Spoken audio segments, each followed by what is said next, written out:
This is the last topic of power sharing, class 10 civics, that is accommodation in Belgium. The Belgian leaders took a different path.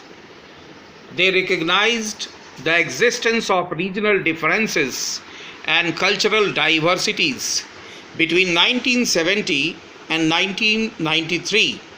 They amended their constitution 4 times so as to work out an arrangement that would enable everyone to live together within the same country. The arrangement they work out different from any other country and is very innovative. Here are some of the elements of the Belgian model. तो जैसा कि पिछले topics में हम लोगों ने देखा था, बेल्जियम और श्रीलंका के केस स्टडी में बेल्जियम के बारे में हम लोगों ने देखा था, उसके बाद श्रीलंका के बारे में केस स्टडी हम लोगों ने देखा। तो अंत में हम लोग ये देखते हैं कि किस तरह से बेल्जियम की सरकार ने वहाँ के लोगों के साथ पावर का शेयरिंग किस तरह से किया, किस तरह से वहाँ पावर का एडजस्टमेंट किया, सेटलमेंट किया, किस तरह से वहाँ पर पावर को अरेंज किया गया। तो देखते हैं कि बेल्जियन लीडर्स, जो वहाँ के राष्ट्रवादी नेताओं ने मिलकर एक पावर शेयरिंग का एक नया रास्ता निकाला। इन लोगों ने रीजनल डाइवर्सिटी और कल्चर डाइवर्सिटी यानी क्षेत्रीय विभिन्नता और सांस्कृतिक विभिन्नता को एक इस तरह से समायोजित किया ताकि दोनों ही भाषा के वर्ग संतुष्ट हो सकें। 1970 से 1970 और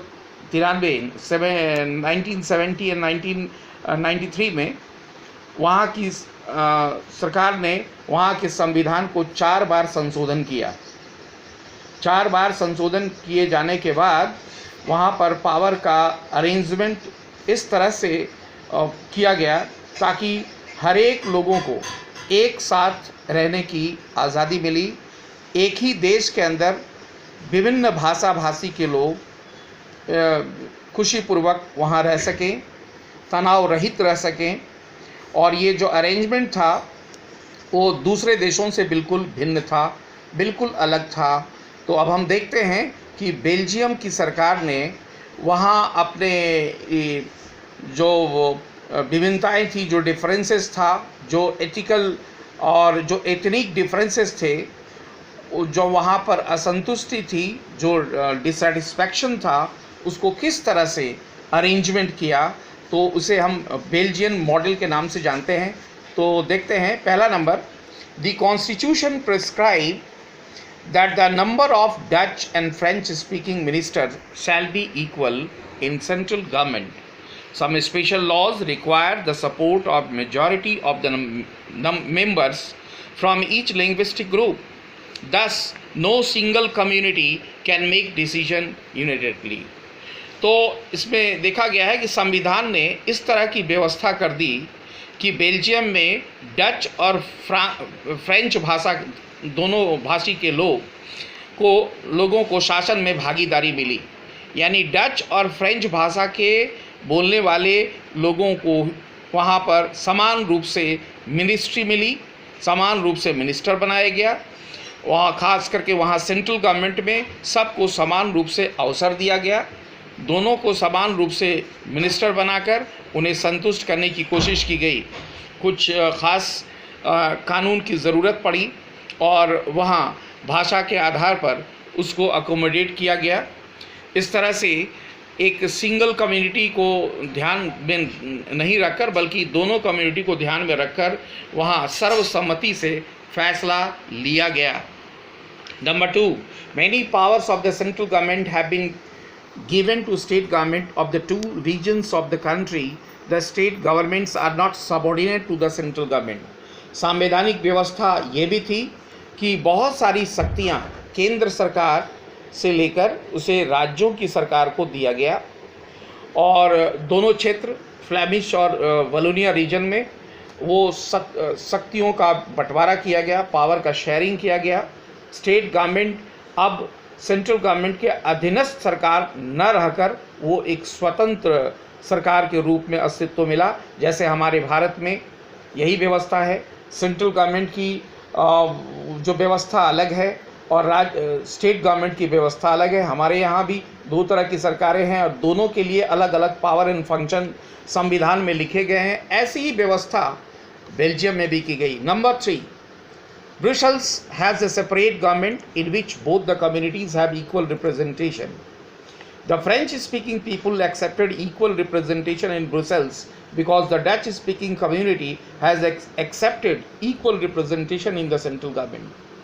तो ब्रुसेल की, जहाँ तक ब्रुसेल की बात है, ब्रुसेल जो बेल्जियम की राजधानी थी, वहाँ एक बिल्कुल अलग सरकार की स्थापना की गई जहाँ दोनों कम्युनिटी के लोग, मतलब वहाँ डच और फ्रेंच भाषा दोनों को समान रूप से इक्वल रिप्रेजेंटेशन दिया गया, समान अवसर प्रतिनिधित्व दिया गया।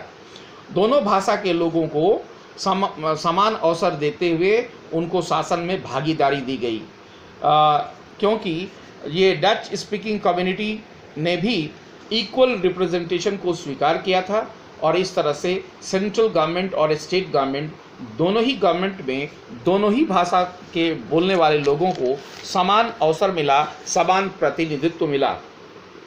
Number 4, apart from the central and state government there is a third kind of government. This community government is elected by people belonging to one language community, Dutch, French and German speaking. No matter where they live, this government has the power regarding cultural, educational and language related issues. इसके अलावे central government और state government के अलावे Belgium में एक तीसरे government की रचना की गई, तीसरे गवर्नमेंट को फॉर्म किया गया और उसे हमारे देश में तीसरा गवर्नमेंट जो होता है उसे हम लोकल गवर्नमेंट कहते हैं, स्थानीय सरकार कहा जाता है, जबकि बेल्जियम में इसे कम्युनिटी गवर्नमेंट का नाम दिया गया। तो ये तीसरा सरकार का तीसरा रूप यहाँ दिखाया गया। तीसरे तरह की सरकार वहाँ अस्तित्व में आई और उसका नाम था कम्युनिटी गवर्नमेंट। और इस कम्युनिटी गवर्नमेंट में दोनों ही भाषा के लोग, चुने हुए लोग इसके प्रतिनिधि होते थे। डच और फ्रेंच और जर्मन भाषा के लोग भी इसके प्रतिनिधि माने जाते थे। ये मायने नहीं रखता था कि वो किस प्रांत से आते हैं, वो जनता के द्वारा चुन करके इस प्रतिनिधि सभा में जाते थे और इस तरह से पावर को शेयरिंग, वहाँ के कल्चरल, एजुकेशनल और लैंग्वेज रिलेटेड इश्यूज़ को लेकर समान प्रतिनिधित्व मिला। You might find the Belgian model very complicated. It indeed is a very complicated, even for people living in Belgium. But these arrangements have worked well so far. They help to avoid civic strife between the two major communities and possible division of the country on linguistic line.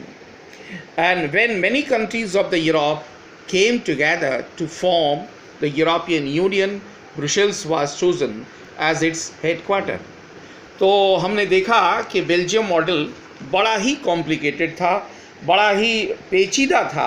वहाँ पर power का sharing करना बड़ा ही पेचीदा काम था, लेकिन वहाँ की सरकार ने बड़े सूझबूझ से इस कॉम्प्लिकेटेड मामले को बड़े आसानी से सुलझा दिया गया। और यहाँ तक कि जो बेल्जियम में रहने वाले लोग थे उनके बीच सत्ता का हस्तांतरण किया गया। सत्ता को इस तरह से समान रूप से बांटा गया कि ताकि वहाँ नागरिकों के बीच में किसी तरह का कोई झगड़ा झंझट न हो सके।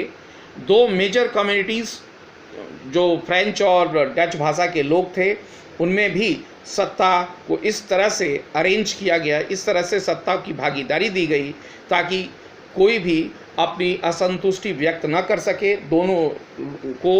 दोनों भाषा वालों को संतुष्ट किया गया। और जब ये मॉडल जब सामने आया तो सारे लोगों ने इसे स्वीकार किया। ये मॉडल पूरे यूरोप के लिए एक मॉडल के रूप में बना और जब यूरोपियन कंट्री ने इस पावर शेयरिंग को अपना मॉडल माना तो ब्रुसेल्स को हेडक्वार्टर्स माना। तो इस तरह से हम लोग देखते हैं कि बेल्जियम में जो भाषा के आधार पर जो लड़ाइयाँ थीं उसको वहाँ की सरकार ने बड़ी सूझबूझ से उस समस्या को हल किया। What do we learn from these two stories of Belgium and Sri Lanka? Both are democracies, yet they dealt with the question of power sharing differently. In Belgium, the leaders have realized that unity of the country is possible only by respecting the feeling and interest of the different communities and region. Such a realization resulted in mutually acceptable arrangements for sharing power. Sri Lanka shows us contrasting example. It shows us that if a majority community wants to force its dominance over the others and refuses to share power, it can undermine the unity of the country. तो हम लोगों ने ये दो देशों की कहानी, दो देशों के केस स्टडी को देखा, एक बेल्जियम और श्रीलंका। दोनों ही देशों में हम लोगों ने देखा कि वहाँ की सरकार का स्वरूप डेमोक्रेसीज था, लोकतांत्रिक व्यवस्था थी, जनता के द्वारा चुनी गई सरकारें थीं। उसके बावजूद भी यहाँ पर पावर शेयरिंग के कई सवाल समय समय पर उठते रहे। बेल्जियम और श्रीलंका दोनों की सरकारों का जो पावर अरेंजमेंट था वो बिल्कुल अलग था। बेल्जियम के लीडरों ने ये आगे जाकर ये ऐसा महसूस किया कि अगर देश की एकता को बरकरार रखनी है तो ये संभव होगा कि यहाँ के लोगों में एक ऐसी भावना भरें ताकि इन लोगों के बीच में कोई असंतुष्टि पैदा ना हो। भाषा के आधार पर कोई भिन्नता को मिटाया गया, डिफरेंसेस को हटाया गया और इस तरह से शासन में भागीदारी दी गई ताकि दोनों कम्युनिटी के लोगों में संतुष्टि प्राप्त हुई। और ऐसे रियलाइजेशन का नतीजा ही था, इस तरह का रियलाइजेशन का ही नतीजा था कि आपस में आपसी सहयोग के आधार पर पावर का शेयरिंग किया गया। जबकि श्रीलंका में एक अलग उदाहरण है। श्रीलंका में मेजॉरिटी कम्युनिटी ही अपना दबाव डालकर वहाँ पर प्रभाव जमाती थी। पूरे देश में सिंगला कम्युनिटी का प्रभाव था और वो अल्पसंख्यक यानी श्रीलंकन तमिल्स के ऊपर अपना प्रभाव जमाकर सत्ता का दुरुपयोग करती थी, सत्ता का जितने भी लाभ था उसको प्राप्त करती थी। तो नतीजा क्या था कि वहाँ पर बड़ा सिविल वार हुआ और असंतुष्टि हुई। इस तरह से हम ये देखते हैं कि अगर देश के अंदर अगर लोगों के बीच में डिससेटिस्फैक्शन आता है, असंतुष्टि आती है, तो वहाँ बड़ा ही विरोध होता है और विरोध का आखिरी नतीजा गृह युद्ध का सामना करना पड़ता है।